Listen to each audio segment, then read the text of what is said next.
ఓం సర్వత్ర గోవింద నామ సంకీర్తనం. గోవింద గోవింద. దశకం 80 స్యమంతకోపాఖ్యానం. முதல் శ్లోకం. సత్రాజితస్వమథలుబ్ధవర్ధకలబ్ధం దివ్యం స్యమంతకమణిం భగవన్నయాచీః తత్కారణం బహువిధం మమ భాతి నూనం తస్యాత్మజాం త్వయి రతాం చలతో వివోఢుం. இரண்டாவது శ్లోకం. అదత్తం తం తుభ్యం మణివరమణేనాల్పమనసా ప్రసేనస్తద్భ్రాతా గలభువి వహన్ ప్రాప మృగయాం అహన్నేనం సింహో మణిమహసి మాం సంభ్రమవశాత్ కపీంద్రస్తం హత్వా మణిమపి చ బాలాయ దదివాన్. మూడవ శ్లోకం. శశంసు సత్రాజిద్గిరమనుజనాస్త్వాం మణిహరం జనానాం పీయూషం భవతి గుణినాం దోషకనికా తతః సర్వజ్ఞోపి స్వజన సహితో మార్గనపరః ప్రసేనం తం దృష్ట్వా హరిమపి చ గతో భూ కపిగుహాం. నాలుగవ శ్లోకం.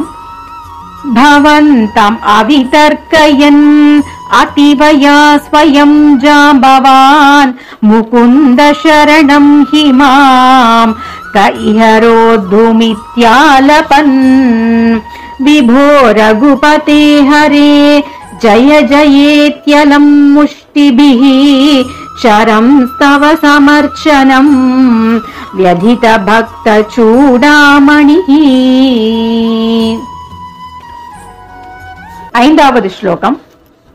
బుద్ధ్వాథ తేన దత్తాం నవరమణీం వరమణీం చ పరిగృహ్ణన్ అనుగృహ్ణన్నముమాగాః సపది చ సత్రాజితే మణిం ప్రాదాః. ఆరవ శ్లోకం. తదను సఖలు వ్రీలాలోలో విలోల విలోచనాం దుహితరమహో ధీమాన్ భామాం గిరైవ పరార్పితాం అదితమణినా తుభ్యం లభ్యం సమేత్య భవానపి ప్రముదితమనాస్తస్యై వాదాన్మణిం గహనాశయః. ఏడవ శ్లోకం. వ్రీలాకులాం రమయతి త్వయి సత్యభామాం కౌంతేయదాః కథయాథ కురూన్ ప్రయాతే హి గాంధినేయ కృతవర్మ గిరా నిపాత్య సత్రాజితం శతధనుర్ మణిమాజహార. ఎట్టవ శ్లోకం.